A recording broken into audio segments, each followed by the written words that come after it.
우리 함께 읽으신 말씀으로 화목하게 하는 직분을 주셨으니 라는 제목으로 함께 은혜를 나누겠습니다.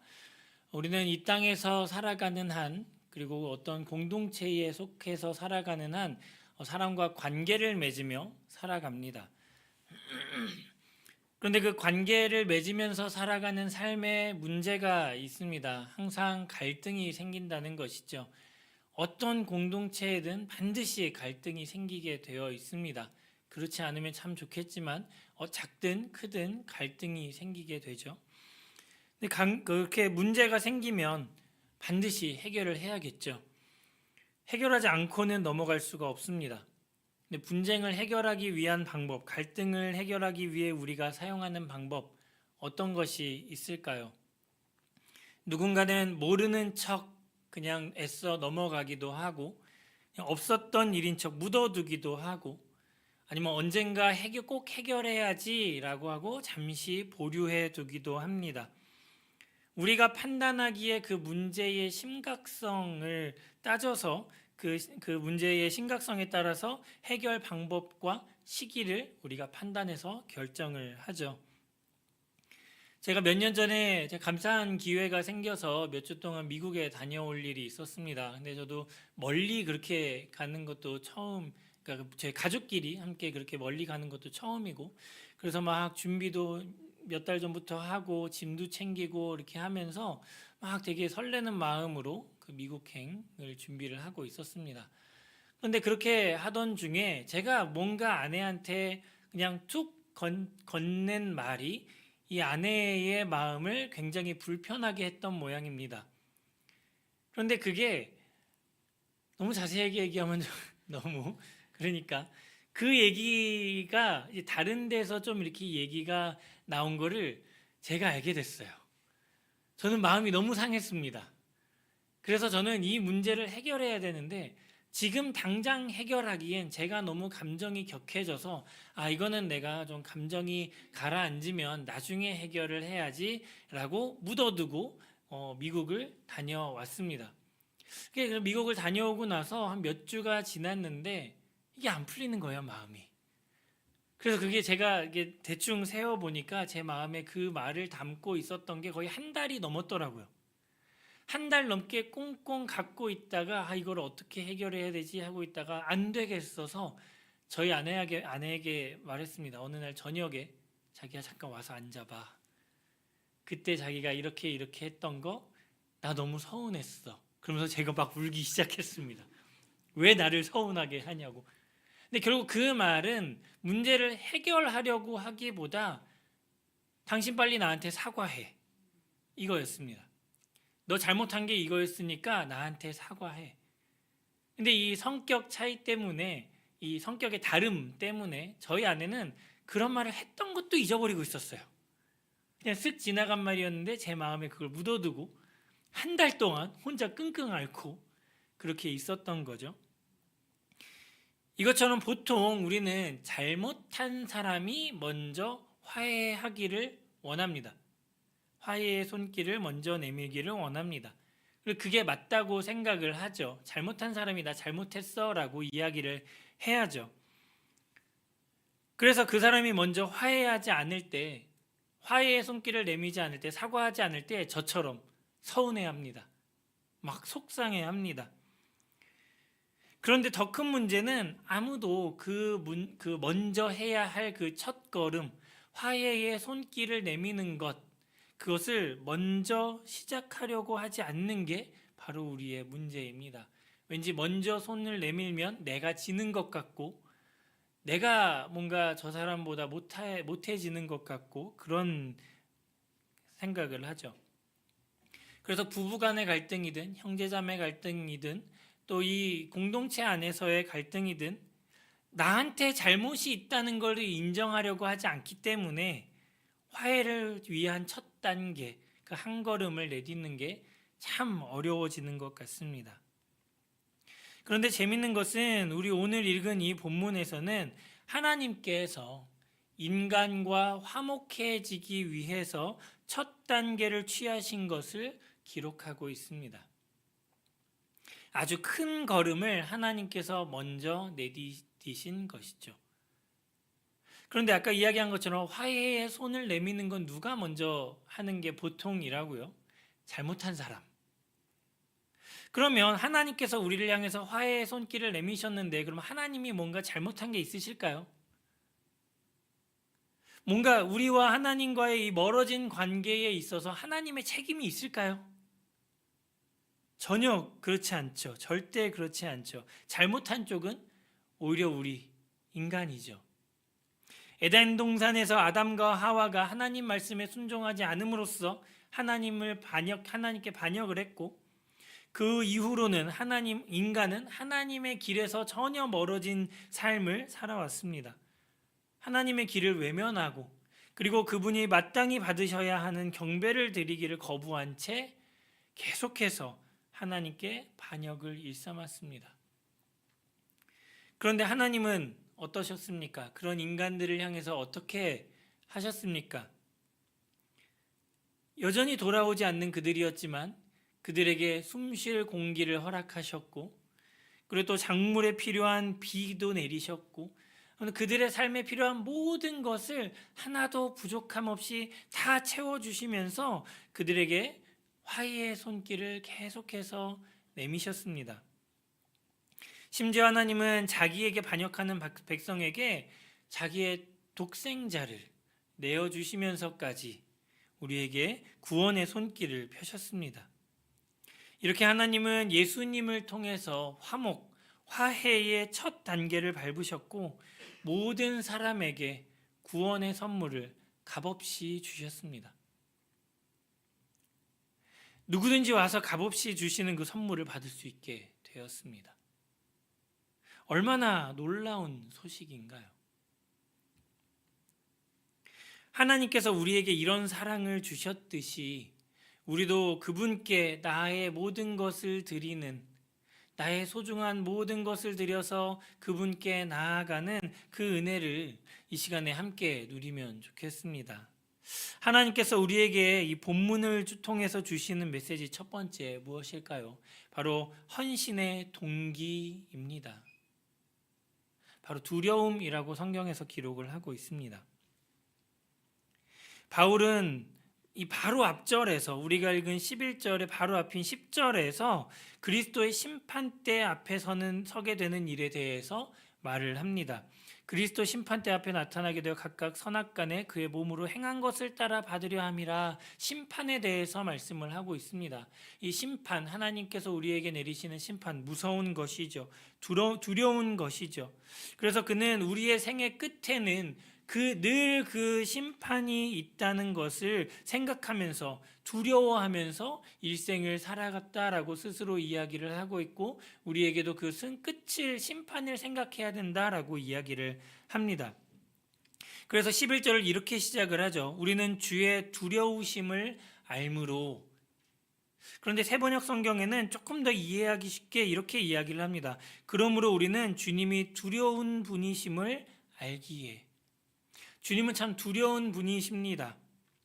그런데 여기에 사용되는 이 두려움이라는 단어가 참 재미있는 단어인데요.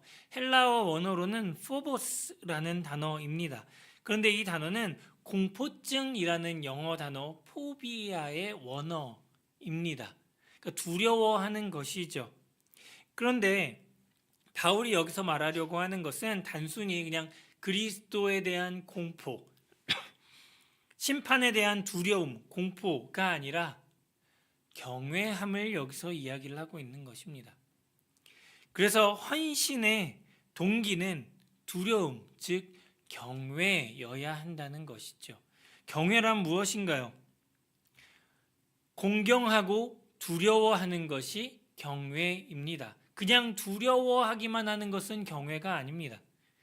공경하고 두려워하는 것이죠. 그분을 숭배하고 예배하고 또 경건한 두려움을 갖는 것, 이것이 바로 포보스, 주님이 두려운 분이심을 아는 것이라고 말씀을 하고 있습니다. 그래서 성경에서는 이렇게 깨끗하게 하는 두려움이라고 할 수 있는 이 두려움, 경외에 대한 가르침이 계속해서 반복돼서 우리에게 말씀을 하고 있습니다. 신명기 10장 12절에서 이렇게 말씀을 하고 있습니다. 함께 읽어볼까요? 시작. 이스라엘아, 내 하나님 여호와께서 내게 요구하는 것이 무엇이냐? 곧 내 하나님 여호와를 경외하여 그의 모든 도를 행하고. 하나님을 두려워하는 것이 바로 하나님께서 우리에게 원하시는 것이다 라고 말씀을 하고 있습니다. 여기서 말씀하는 그 두려워하는 것이 바로 경외죠. 하나님을 공경하고 존경하고 사랑하고 두려워하는 것. 또 계속해서 이 성경의 많은 부분에서 욥기의 28장에서도 여호와를 경외하는 것이 지혜다. 잠언에서도 여호와를 경외하는 것이 지혜의 근본이다. 지식의 근본이다. 또 잠언 16장에서도 여호와를 경외함으로 말미암아 악에서 떠나게 된다. 이렇게 계속 경외함에 대해서 우리에게 말씀을 하고 있죠. 이 경외함은, 이 두려움은 그냥 무자비한 폭군 앞에서 몸을 웅크리는 그런 공포가 아닙니다. 제가 저희 아이들을 많이 사랑하지만 사랑하는 만큼 많이 혼냅니다. 근데 이게 저는 방에서 뭔가 하고 있다가 아이들이 막 말을 안 듣는다거나 엄마한테 예의 바르지 않게 한다거나 하면 이렇게 듣고 있다가 쓱 밖으로 나갑니다. 방으로. 거실로 나갑니다. 그럼 아이들이 막 하다가 저를 보고 이렇게 수그려들죠. 근데 이거는 아빠가 혼낼 걸 무서워해서 움츠려드는 거죠. 혼날까 봐. 이것은 경외함이 아닙니다. 하나님을 두려워하는 것은 내가 정말 사랑하는 이, 그리고 나를 사랑하시는 이의 마음을 아프지 않게 하는 것, 그것을 생각하면서, 내가 사랑하는 분을 생각하면서 나오는 두려움, 이것이 바로 경외입니다. 이 두려움에는 하나님을 향한 사랑이 먼저 담겨져 있는 것이죠. 내가 단지 우리를 벌하시는 하나님이 두려워서 죄를 짓지 않는 것이 아니라, 그 벌하시는 하나님 앞에서 벌벌 떠는 것이 아니라, 내가 우리 하나님을 너무나도 사랑하기 때문에 너무나도 그 사랑하는 하나님과 관계가 멀어질 것을 두려워하는 것, 그것이 바로 경외인 것입니다. 주님에 대한 거룩한 두려움을 가지는 것은 성도들이 하나님 앞에서 그냥 공포에 떠는 것이 아니라 오히려 하나님의 완전하심을 알고 또 그가 모든 사람의 행위를 심판하실 것을 알기에 우리가 선행을 하며 살아가고, 믿음에서 나오는 선행을 하며 살아가고, 또 하나님을 사랑하기에 하나님을 기쁘시게 하는 삶을 살아가는 것, 그리고 그 일에 나의 모든 것을 드리는 헌신을 하는 것, 그것이 바로 이 두려움, 경외인 것입니다. 즉 헌신의 동기가 사랑에서 나오는 경외함인 것이죠. 바울은 14절에서 그의 사도적 헌신을 위한 동기의 핵심을 기록하고 있습니다. 14절에서 이렇게 말씀을 하죠. 그리스도의 사랑이 우리를 강권하시는도다. 그리스도께서 우리를 사랑하신 그 사랑이 우리를 강권하신다라고 말씀을 하고 있습니다. 그리스도의 사랑이 우리를 강권하시기 때문에 자신의 모든 것을 다 헌신해서 모든 것을 할 수 있다라고 고백하고 있는 것이죠. 그렇다면 강권은 무엇일까요? 강하게 권하는 것, 단어 뜻대로라면 맞습니다. 강하게 권하는 것. 그런데 이 시네코라고 하는 이 단어는 원어가 에코에서 왔습니다. 우리 에코 뭐죠? 우리 찬양팀이 앞에서 찬양을 할 때 뒤에서 왕왕왕왕 울리는 그 소리, 그게 바로 에코죠. 그 에코에는 둘러싸다, 포위되다, 가두다, 점령하다 라는 의미가 있습니다. 마치 소리가 우리 몸을 감싸듯이 하나님의 사랑이 우리를 강권하시는 것은 하나님의 사랑이 우리를 휘감는 것, 하나님이 우리를 붙잡아 주시는 것, 우리를 포위하고 둘러싸는 것, 이것을 의미합니다. 그래서 새 번역과 쉬운 성경에는 이렇게 번역을 하고 있습니다. 그리스도의 사랑이 우리를 휘어잡습니다. 우리를 사로잡습니다. 이렇게 이 강권이라는 단어를 번역을 하고 있습니다. 그리스도의 헌신도 그 동기가 바로 이 우리를 향한 사랑이었습니다. 그 사랑이 우리를 너무나도 사랑하시기에 모든 사람을 대신하여서 그 죽으신 한 사람의 자기 희생, 그것으로 보여주신 그 그리스도의 그 사랑이 우리를 휘어감기 때문에 바울이 모든 것을 할 수 있습니다라고 그렇게 이야기를 하고 있는 것이죠. 그렇다면 그 사랑을 받은 우리는 어떻게 살아야 할까요? 그 사랑을 받은 우리는 어떻게 살고 계신가요? 그리스도께서 우리를 사랑하셔서 우리를 위해 죽으셨으니 우리도 죽어야 할까요? 물론 죽어야죠. 그런데 여기서 성경에서 말씀하는 그 사랑의 헌신은 죽음만을 말씀하지 않습니다. 15절에서 이렇게 말씀을 합니다. 함께 읽어볼까요? 시작. 그가 모든 사람을 대신하여 죽으심은 살아있는 자들로 하여금 다시는 그들 자신 위하여 살지 않고 오직 그들을 대신하여 죽었다가 다시 살아나신 이를 위하여 살게 하려 함이라. 아멘. 하나님께서 우리를 이렇게 사랑하신 이유는 지금까지의 우리의 삶이 나를 위한 삶이었다면, 나 자신을 위한 삶이었다면 앞으로는 그렇게 살지 않고 우리를 위해 대신 죽었다가 살아나시니 그리스도를 위해 살아가는 것, 그것을 위해 우리를 사랑하셨고 그 사랑으로 우리를 위해 죽으셨다, 부활하셨다, 그것을 15절에서 말씀하고 있는 것입니다. 그리스도께서 모든 사람을 대신해 죽으신 것은 살아있는 자들로 하여금 자신에 대하여, 나의 죄에 대하여, 이 육신에 속한 것에 대하여 죽기를 바라시는 것입니다. 그와 동시에 우리를 대신하여 죽었다가 다시 살아나신 이를 위하여 살아가는 것, 그것을 위해 죽으신 것이죠.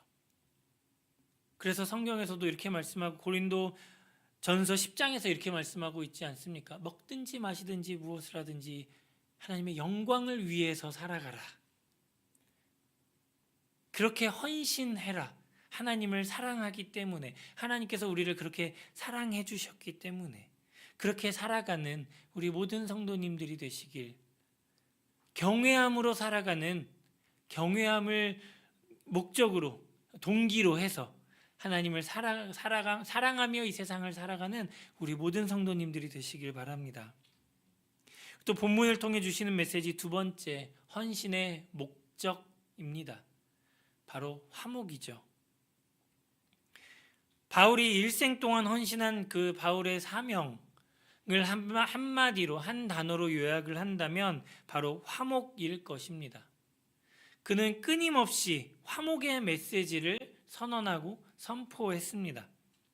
하나님께서 인간을 향해 손을 내미셔서 화목을 시작하셨고, 또 그 화목은 단지 사도나 유대인뿐만이 아니라 모든 사람이 하나님과 화목해야 한다라고 끊임없이 우리에게 메시지를 주고 있습니다. 한때 바울은 어떤 사람이었습니까? 다메섹 도상에서 예수님을 만나기 전까지 그는 어떤 사람이었습니까? 그리스도와 그리고 그를 따르는 모든 사람들, 많은 사람들을 육체적인 관점, 외형적인 모습으로, 세상의 관점으로 바라보고 판단했습니다. 그가 가지고 있는 예수에 대한 기대는 어떤 것이었을까요? 전형적인 그 유대인들, 엘리트 유대인들이 가지고 있었던 예수라는 메시아에 대한 관념은 어땠을까요? 기대는 어땠을까요? 학식 높은 유대인이었어야 했고요. 또 전쟁을 일으킬 수 있는 강력한 정치적 메시아여야 했습니다. 그에게는 하나님과 인간의 화목이 유다민족의 선민사상에서 가장 현저하게 나타내는 그 외적인 조건에 있었습니다. 그런 인간의 기준에 따르면 예수님은 부합하지 못하는, 메시아가 될 수 없는 그런 분이셨죠. 경배를 받으실 만한 분이 아니었습니다. 그런데 그랬던 바울이 이제 이렇게 고백을 하고 있습니다. 16절입니다. 그러므로 우리가 이제부터는 어떤 사람도 육신을 따라 알지 아니하노라. 비록 우리가 그리스도를 육신을 따라 알았으나 이제부터는 그같이 알지 아니하노라. 이거 잠깐 앞에 보면, 앞절 잠깐 돌려주실까요? 그리스도를 어떻게 알았다고 말씀하고 있죠? 지금까지는 육신을 따라 알았다고 말씀을 하고 이야기를 하고 있죠. 바로 세상의 기준을 따라. 세상의 기준을 따라 우리가 그리스도를 알았는데 이제는 그러지 않을 거야 라고 말하고 있는 것입니다. 이제는 지금까지 그랬던 것처럼 이 세상의 기준을 따라 사람을 판단하고 그리스도를 판단하고 그렇게 하지 않고 그리스도에 대해서도 세상의 관점으로 바라보지 않고 오직 하나님의 관점으로 사람을 바라보고 하나님을 바라보고 하겠다, 해야 한다라는 것입니다. 그리스도가 하나님과 모든 사람이 화목할 수 있도록 스스로를 희생하셨기 때문에 하나님과 인간이 화목해질 수 있는 조건은 오직 그리스도에 있다, 예수 그리스도에게 있다라고 선포하고 있는 것입니다. 그렇게 그리스도를 우리의 구세주로 모시고 있는, 구주로 모시고 있는 우리는 이제 어떤 존재가 되었을까요? 함께 17절 말씀 읽어보겠습니다. 시작. 그런즉 누구든지 그리스도 안에 있으면 새로운 피조물이라 이전 것은 지나갔으니 보라 새 것이 되었도다. 아멘. 여러분은 새 것이 되었습니까? 되셨죠. 그리스도를 믿음으로써 우리는 새로운 존재가 되었습니다. 그리스도께서는 우리를 위해 죽으시고 우리를 다시 살림으로써 우리를 새롭게 창조하셨습니다. 새로운 피조물로 만드셨습니다. 우리의 의지와 상관없이 예수 그리스도께서 이미 그 일을 행하셔서 우리는 새로운 피조물이 되었습니다. 그래서 하나님께서 처음 지으셨던 모습처럼 우리를 하나님의 형상을 닮게 하셨고 그 형상을 회복하게 하셨고 그 모습으로 하나님과 화목하게 하셨습니다. 우리의 신분을 새롭게 하시고 하나님과 화목하게 하시고 그러면서 우리에게 더불어서 화목하게 하는 직분을 주셨습니다. 우리 여러분 모두는 화목하게 하는 직분을 가지고 있는 자들이십니다. 18절에서 이렇게 기록하죠. 모든 것이 하나님께로서 났으며 그가 그리스도로 말미암아 우리를 자기와 화목하게 하시고 또 우리에게 화목하게 하는 직분을 주셨으니. 하나님과 화목한 존재로 만들었을 뿐만이 아니라 우리만 하나님과 화목하고 끝나는 존재로 만드신 걸로 끝내지 않으시고 화목하게 하는 직분을 주셨습니다. 그런데 이 원래는 화목하게 하는 것 누가 할 수 있는 것이죠? 하나님만 하실 수 있는 것이죠. 죄인을 용서하고 그들과 화목하게 되는 건 하나님만 하실 수 있습니다. 그런데 우리에게 화목하게 하는 직분을 주셨다고 하고 있습니다. 하나님만이 자기의 의로운 요구를 만족시키실 수 있는 분이고 하나님만이 구원을 베푸실 수 있는 분인데 오직 화목하게 하는 역할은 오직 하나님만 하실 수 있는 것인데 우리에게 화목하게 하는 직분을 주셨습니다.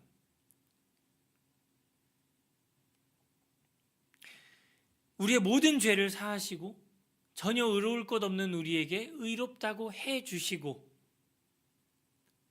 그래서 우리가 하나님께 나아갈 수 있게 해주셨을 뿐만이 아니라 화목하게 하는 직분을 주셔서 우리가 한 걸음 나아갈 수 있게 해주신 것이죠. 성도된 우리가 하나님과 화목하기 때문에 사람들이 하나님의 그 값없이 주시는 선물을 받아들이고 화목하게 될 수 있도록 권면할 수 있는 권리가, 그 위대한 권리가 우리에게 생긴 것입니다. 바울은 그리스도를 통하여 하나님과 화목하게 됨을 경험했기 때문에 그 소식을 전파하는 일을 평생의 소명으로 삼았습니다. 하나님과 화목하게 된 우리 모든 성도 여러분, 그 화목하게 하는 직분을 평생의 사명으로 삼고 살아가는 은혜가 있기를 바랍니다. 근데 두렵죠. 내가 뭘 할 수 있을까? 최근에 우리는 또 새생명 축제를 통해서 내가 이걸 과연 할 수 있을까? 영혼을 데리고 올 수 있을까? 많이 고민하고 내가 어떤 것으로 전할 수 있을까? 고민을 했습니다. 그래서 포기하기도 하고요. 잠시 보류하기도 하고요. 그런데 19절에서 가장 강력한 것을 우리에게 주셨다고 말씀을 하고 있습니다. 함께 읽어보겠습니다. 시작. 곧 하나님께서 그리스도 안에 계시사 세상을 자기와 화목하게 하시며 그들의 죄를 그들에게 돌리지 아니하시고 화목하게 하는 말씀을 우리에게 부탁하셨느니라. 아멘. 화목하게 하는 말씀을 우리에게 부탁하셨습니다. 하나님과 화목해질 수 있는 그 말씀을 우리에게 부탁하셨습니다. 우리가 쉽게 이해할 수 있는 복음을 우리에게 주셨습니다. 우리가 화려한 말로, 화려한 기술로 나아가서 전하는 것이 아니라 가장 핵심적인 그 복음, 하나님께서 우리를 하나님과 화목하게 하신 그 예수 그리스도, 그것 하나만 들고 나가면 감당할 수 있게 우리에게 화목하게 하는 직분을 주셨고 화목하게 하는 말씀을 주셨다고 우리에게 선포하고 계신 것입니다. 화목하게 하는 것, 화해하는 것 두렵습니다. 용기를 내는 것이 매우 어렵습니다. 그런데 하나님께서는 우리가 그것을 할 수 있게 해주셨고 할 수 있는 도구를 주셨습니다.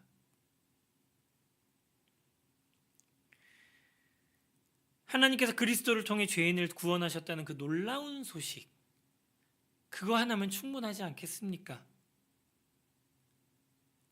더 이상 사람들의 빚을 계산하지 않으시고 오히려 우리에게 더 많은 것, 보배로운 구원의 선물을 베풀어 주셨다는 그 놀라운 소식, 그것 하나만 가지고 간다면 우리가 새 생명 축제뿐만이 아니라 우리의 매일의 삶이 그 화목하게 하는 직분을 감당하며 살아갈 수 있는 줄 믿습니다. 그러기 위해서는 우리의 삶이 어떻게 변해야 할까요? 우리의 삶이 어떻게 하나님 안에서 변화되어야 할까요? 새 것이 되는 건 대체 어떤 것일까요? 함께 고린도후서 7장 1절 말씀 함께 읽어보겠습니다. 시작. 이 약속을 가진 우리는 하나님을 두려워하는 가운데에서 거룩함을 온전히 이루어 육과 영의 온갖 더러운 것에서 자신을 깨끗하게 하자. 하나님을 두려워하는 가운데에서, 하나님을 경외하는 그 가운데에서, 하나님을 사랑하는 그 사랑 가운데에서 육과 영의 온갖 더러운 것에서 자신을 깨끗하게 하자라고 선포를 하고 있습니다. 또 에베소서 4장 22절부터 이렇게 말씀을 하고 있습니다. 같이 읽어볼까요? 시작. 너희는 유혹의 욕심을 따라 썩어져가는 구습을 따르는 옛사람을 벗어버리고 오직 너희의 심령이 새롭게 되어 하나님을 따라 의와 진리의 거룩함으로 지으심을 받은 새 사람을 입으라. 아멘. 옛사람을 벗어버리고, 물론 하나님께서 예수 그리스도를 통해 우리의 죄를 깨끗하게 씻어 주셨지만 우리도 의지적으로 옛사람을 벗어버리는 우리의 행위가 필요한 것이죠. 그리고 심령이 새롭게 되어서 새 사람을 입는 그 은혜를 간구해야 하는 것이 바로 우리 화목하게 하는 직분을 받은 자의 삶이어야 하는 것입니다. 사랑하는 성도 여러분, 우리의 모든 사역은, 우리의 모든 화목하게 하신 그 복음이 동기가 되어야 합니다. 우리가 아무리 열심히 헌신하고 사역한다고 해도 하나님과 그 사람 간의 화목으로 인도하지 못한다면, 우리가 아무리 열심히 화려한 것으로 뭔가 행사를 한다 해도 그 다른 사람들과, 믿지 않는 자들과 하나님의 사이를 화목하게 하지 못한다면, 그리고 우리의 삶으로 그것을 보여주지 못한다면 그것은 그릇된 인도이고 가치 없는 일일 것입니다. 그리고 그것은 그리스도 안에 있게 해주신 하나님의 은혜를 우리가 온전히 바르게 이해하지 못한 것이겠죠. 하나님의 은혜로 하나님과 화목하게 된 우리 모든 성도 여러분, 우리의 옛 것을 벗어버리고 하나님을 두려워하며 경외하며 우리를 깨끗하게 하고 모든 악습에서 벗어나서 새 사람을 입어 화목하게 하시는 직분을 온전히 감당하는 그 말씀을 들고 나아가는 우리 모든 성도님들이 되시길 주님의 이름으로 축복합니다.